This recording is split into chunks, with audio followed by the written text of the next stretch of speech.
वेरादी, वो आजकल फिल्में नहीं चल रही हैं बॉक्स ऑफिस पे, क्या कारण समझते हैं आप इसका? नमस्कार।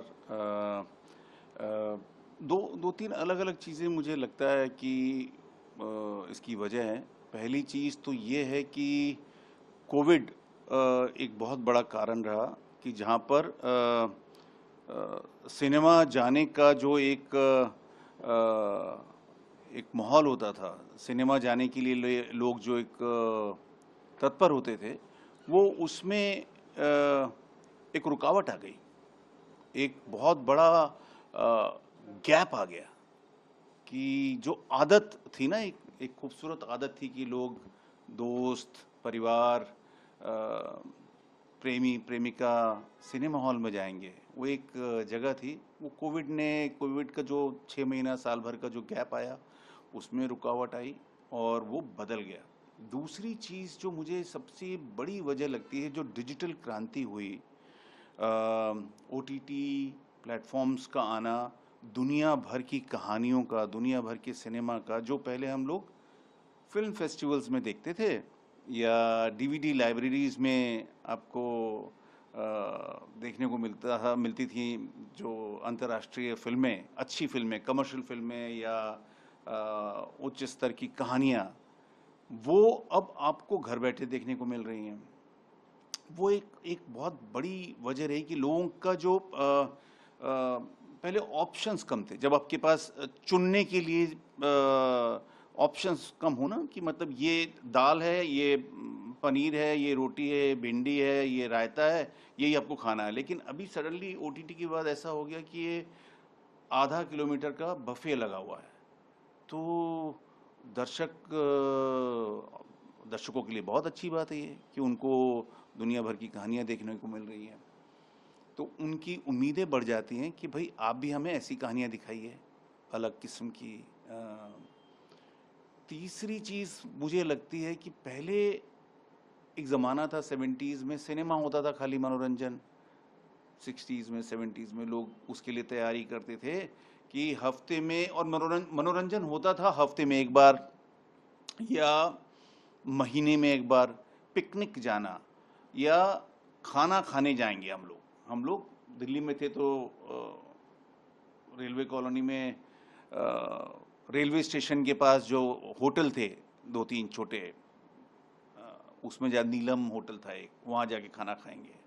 या नथु बंगाली मार्केट जाएंगे और वहाँ महीने में एक बार जाके मज़े करेंगे। सिनेमा जाएंगे प्लाजा में, ओडियन में, रीगल में, रिवोली में, महीने में एक बार या 2 बार मुश्किल से। तो इस तरह का मनोरंजन होता था। अब जो है मनोरंजन टेलीविज़न के आने के बाद वो नियमित हो गया, दैनिक हो गया। पहले जब हम लोग इंतज़ार करते थे कि फूल खिले हैं गुलशन गुलशन, शुक्रवार को आएगा तबस्सुम जी का, या विनोद दुआ साहब का शो आएगा संडे मॉर्निंग 11 बजे, वो देखना है। महाभारत या रामानंद सागर जी की रामायण आएगी। बुनियाद आएगा रमेश सिप्पी साहब का, हफ्ते में एक बार हम लोग आएगा। तो उसकी नियमित तारीख होती थी, नियमित समय होता था कि इस टाइम पर आएगा, 8 बजे आएगा, 8:30 बजे आएगा, 9 बजे आएगा, संडे को आएगा, मंडे को आएगा। तो सब उसके मनोरंजन की समय रूपरेखा होती थी, इंतज़ार करते थे हम लोग। खाना पीना है, मनोरंजन है। लेकिन अब पिछले 10-15 साल में मुझे ऐसा लगता है कि वो चीज़ें बदल गई हैं। मनोरंजन टेलीविज़न, OTT, बहुत सारे चैनल्स, तो आपके पास कोई नियत समय नहीं रह गया। उसके बाद एक और क्रांति हो गई, जो सोशल मीडिया क्रांति, इंस्टाग्राम रील्स और यूट्यूब की स्टोरीज, कंटेंट। तो पिछले 5 साल 7 साल से तो ये हो गया कि मनोरंजन की जो एक का टाइम टेबल होता था वो चला गया। मनोरंजन आप अब कभी भी करते हो। मैं सुबह 7:30, 8, 9 जितने बजे भी उठूं, फ़ोन मेरा खुलता है और उसमें इंस्टाग्राम की रील चलती हैं। रात को मैं 11 बजे सोता हूँ, सोने से पहले इंस्टाग्राम की रील चलती है, यूट्यूब के वीडियोस चलते हैं, दिन में किसी भी समय। तो ये एक बहुत बड़ी वजह है कि मनोरंजन अब, मतलब मनोरंजन के जल प्रपात जो है ना, बह रहे हैं। नदियां बह रही हैं चारों तरफ। जब आपके पास इतना ज़्यादा एंटरटेनमेंट है, एंटरटेनमेंट से मतलब हंसी मजाक चुटकुले लतीफ़े ही नहीं, आपको आपका दिमाग ऑक्यूपाइड है, आप कहानियाँ देख रहे हैं, आप पॉडकास्ट देख रहे हैं, आप सीरीज़ देख रहे हैं, आप सिनेमा देख रहे हैं, वो कहीं पर भी देख सकते हैं आप। तो अब सोचिए जब आपके पास इतने सारे संसाधन मौजूद हैं, तो उसमें आपको अगर सिनेमा जाना है और जहाँ पर 500-700 रुपए की टिकट लेनी है, तो वो आपकी प्रायोरिटी में तो बहुत पीछे हो जाएगी वो बात। गजराज जी, आप क्रिएटिव भी बहुत इन्वॉल्व रहते हो, आपने बहुत काम किया है। मैं आपसे ये जानना चाह रहा हूँ, कोई भी कल्ट फिल्म जो रही है उसमें ना तो हमें कोई एक्टर ध्यान रहता है ना कुछ रहता है, याद रहती है कहानी जी। आज क्या हम कंटेंट से दूर हो रहे हैं, बाकी चीज़ों पे ज़्यादा ध्यान दे रहे हैं? नहीं, जैसा मैंने कहा आपको नीरज जी, ये समस्या मूल रूप से ये है कि मनोरंजन के इतने ज़्यादा साधन आपकी उंगलियों में पहुंच गए हैं, आपके अंगूठे के अंदर नीचे तले दबे हुए हैं मनोरंजन के इतने ज़्यादा स्रोत कि आप, और वो कहानियां भरी हुई हैं उसके अंदर। लोग जबलपुर में बैठ के स्केच बना रहे हैं। कांदीवली का एक लड़का है शेट्टी, बोरीवली कांदीवली का, वो बहुत अच्छे स्केच बनाता है। अल्मोड़ा का एक अग्रवाल लड़का है, वो स्केच बनाता है 1-1 मिनट की और बड़ी सुंदर कहानियां बोलता है, बहुत बहुत मज़ेदार कहानियां बोलता है। तो जब आपको वो कहानियां वहाँ मिल रही हैं, तो आप सिनेमा हॉल में जाके 1000-500 रुपये देकर क्यों देखोगे? मेरा ऐसा मानना है कि जो हम लोग खामखा में बहुत ज़्यादा आक्षेप लगाते हैं कि फिल्म वाले या मुंबई में जो लोग हैं वो ध्यान नहीं दे रहे हैं, वो अच्छी फिल्में नहीं बना रहे हैं। अरे तो आपको क्या लगता है कि लोग मतलब अपने पैरों पे कुल्हाड़ी थोड़ी मारना चाहते हैं? कोई जानबूझ के खराब फिल्में थोड़ी बनाता है, कोशिश करते रहते। पहले भी खराब फिल्में बनती थी, 80s में भी बनती थी, 70s में बनती थी, 50s में भी बनती थी। अच्छा और बुरा सिनेमा हमेशा रहा है, अच्छी और बुरी कहानियां हमेशा बोली गई हैं। आज की तारीख में भी अच्छी कहानियां बोली जाती हैं। कल ही मैंने केसरी 2 देखी, वो उसका मतलब आपको बांध कर रखती है वो कहानी, आपको पूरा आखिर तक आप उससे जुड़े रहते हैं। तो ऐसी बहुत सारी कहानियाँ, मैदान जैसा जिसमें मैंने काम किया था, वो मुझे लगता है कि बहुत अच्छी कहानी थी, लेकिन अनफॉर्चुनेटली ऑडियंस नहीं पहुंची उसके लिए सिनेमा हॉल में। शायद उसकी वजह टिकट रही। तो मुझे लगता है कि अगर सिनेमा हॉल में ऑडियंस को दोबारा लाना है तो उसके लिए सबसे इम्पॉर्टेंट है टिकटिंग, टिकट प्राइस बहुत, उसके अंदर क्रांतिकारी परिवर्तन होना चाहिए। आज की तारीख, जैसे मेरे एक सीनियर हैं तिग्मांशु धूलिया जी, उन्होंने कहीं एक इंटरव्यू में बात बोली, शायद आपके यहीं पर बोली, आपके यहीं पर ही बोली, ANI में ही उन्होंने बोली कि सिनेमा हॉल जाने का जो पूरा एक खुशी होती थी वो छीन ली है। उसके पीछे बहुत बड़ी वजह रही कि अब सिनेमा हॉल आधा रेस्टोरेंट बन गया है कि आप टैकोस खा रहे हैं, आपको इटालियन पिज्ज़ा खाना है, उसके अंदर सिनेमा, तो सिनेमा होता है ना कि जहाँ पर कोई डिस्टर्बेंस होनी नहीं चाहिए। कल केसरी के दौरान भी वो जो वहाँ के कर्मचारी हैं वो सर्व कर रहे हैं, आपसे पूछ रहे हैं, कोई गलत ऑर्डर चला आ रहा है, गरम गरम खुशबूदार खाने चले आ रहे हैं। तो वो मुझे लगता है कि वो, मुझे आपत्ति नहीं कि लोग खाएं सिनेमा हॉल में, लेकिन वो जो डिस्टर्बेंस है वो मैं पसंद नहीं करता। मेरे लिए सिनेमा हॉल जाने का मतलब है कि अच्छी फिल्म, अच्छी कहानी, अच्छा AC माहौल और पॉपकॉर्न, है ना, स्वादिष्ट पॉपकॉर्न मुझे मिल जाए। तो ये बहुत इम्पॉर्टेंट है कि क्रांतिकारी तरीके से सिनेमा हॉल मालिक जो हैं इसके अंदर परिवर्तन लाएं, इसको बदलाव लाएं। जो मुझे अच्छी जो बैठने के लिए अच्छी सीट होती हैं सिनेमा हॉल में, मुझे पसंद है। वो रिक्लाइनर चेयर पे बैठ के फिल्म देखना मैं पसंद करता हूँ।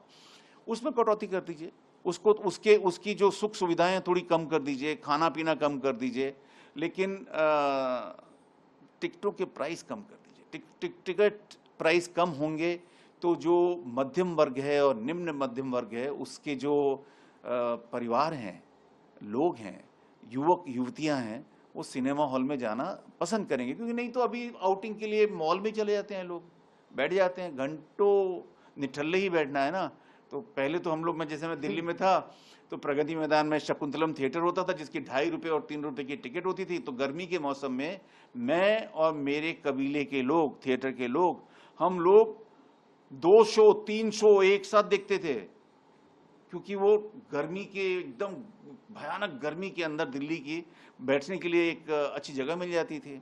फिल्म फेस्टिवल की जो फिल्में थी वो देखने जाते थे हम लोग। टिकटों के प्राइस इतने नहीं। तो मुझे लगता है कि क्रांतिकारी परिवर्तन आने की जरूरत है। पॉपकॉर्न टब का प्राइस भी इफेक्ट करता है आपको? बहुत करता है, बहुत करता है। क्या होता है कि आप जैसे केसरी जो पहले दिन उसकी टिकट 950 रुपये थी। अब 950 रुपये की एक आदमी की टिकट, मेरे परिवार में 5-6 सदस्य हैं तो 5-6 हज़ार की टिकट आ गई। फिर उसके बाद पॉपकॉर्न है 500-700 रुपये का।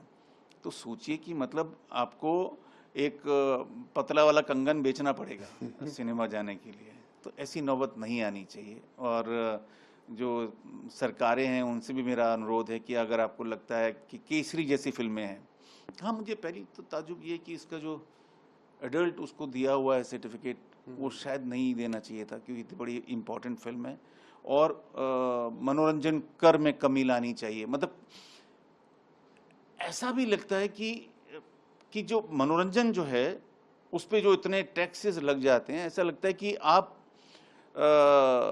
मध्यम वर्ग को, निम्न मध्यम वर्ग को सजा दे रहे हैं आउटिंग की, कि आउटिंग पे क्यों जा रहे हो आप, काम करते रहो आप। ऐसा नहीं होना चाहिए। बहुत धन्यवाद गजराज जी, आपने अपने विचार हमारे साथ साझा किए। लास्ट में आपको इंडस्ट्री को कोई मैसेज देना चाहते हैं कि जो कंटेंट पे भी थोड़ी मेहनत हो सके, कोई कंटेंट भी अच्छा हो, जो कहानी जैसे केसरी जैसी कहानी है, ऐसी कोई? मुझे लगता है कि मेहनत हो रही है, बाकायदा हो रही है। जैसे केसरी है तो करण जौहर जो हैं, जिनको कई बार गलत समझा जाता है, लोग उनके बारे में बड़ी ऊटपटांग बातें करते हैं। मेरा ऐसा मानना है कि जितने नए डायरेक्टर्स को उन्होंने मौका दिया है पिछले कुछ सालों में, वो बड़ी तारीफ की बात है, बड़े क्रेडिट की बात है। उनको उसका क्रेडिट दिया जाना चाहिए। जैसे केसरी जो है वो एक तरह से नॉन कमर्शियल फिल्म है, नॉन मसाला फिल्म है। उसको उसकी टीम उसको बैकिंग करना, उसको सहयोग देना, वो एक बहुत इम्पोर्टेंट मैदान, जैसे मैंने बताया। या I want to talk, Shoojit की जो फिल्म है, आई वांट टू टॉक थी ना? जी जी, हाँ, वो इतनी अच्छी फिल्म है, कितनी बढ़िया कहानी बोली गई है उसके अंदर। तो लोग खामखा में इसमें आ जाते हैं कि हिंदी फिल्म और दक्षिण की फिल्में और कंपैरिजन करने लगते हैं। ऐसा नहीं है। शुरुआत से ही बम्बैया फिल्मों का और दक्षिण की फिल्मों का बहुत अच्छा नाता रहा है। एक समय में दिलीप साहब या प्राण साहब लगातार दक्षिण में काम करते थे, राजेश खन्ना साहब, दक्षिण के बहुत सारे निर्देशक, प्रोड्यूसर्स यहाँ पे काम करते थे। तो बहुत एक तरह की जुगलबंदी है। और ये दौर आते रहते हैं बीच बीच में कि जहाँ पे ऐसा लगता है कि हिंदी फिल्मों में अच्छा काम हो रहा है और दक्षिण की फिल्मों में नहीं हो रहा है। अभी कह सकते हैं कि दक्षिण में तमिल में, तेलुगु में बहुत बड़े स्तर पे कमर्शियल सिनेमा अच्छा काम कर रहा है, RRR और पुष्पा और इन तमाम फिल्मों की वजह से। और मलयालम में बहुत बारीक कहानियों पे काम हो रहा है, बहुत अच्छी कहानियों पे काम हो रहा है। लेकिन उतना ही अच्छा काम मराठी सिनेमा में हो रहा है। मराठी की फिल्में बहुत अच्छी हैं, मुझे बड़ी पसंद आती हैं। जितने भी मेकर्स हैं, उसके बंगला में अच्छा काम हो रहा है, तो हिंदी में भी काम हो रहा है। तो उसको सिरे से नकारना नहीं चाहिए, हौसला अफजाई करनी चाहिए। और हिंदी फिल्में सिर्फ कुछ बड़े सितारे नहीं हैं, बड़ी तारिकाएं नहीं हैं, बड़े निर्देशक नहीं हैं, लाखों लोगों का जीवन हिंदी सिनेमा से चलता है। तो जब हम लोग इस तरह के बिना सोचे समझे ऊट पटांग आक्षेप लगाते हैं, हम नीचे गिराने की कोशिश करते हैं, खिल्ली उड़ाते हैं, तो आप सोचिए, आप 1 दर्जन नायक नायिकाओं और बड़े निर्देशकों का मजाक नहीं उड़ा रहे हैं, उनको नीचे नहीं गिरा रहे हैं। आप लाखों लोग जिनका रोजगार चलता है हिंदी सिनेमा से, उनको आप उनके रास्ते में आप रोड़े अटका रहे हैं।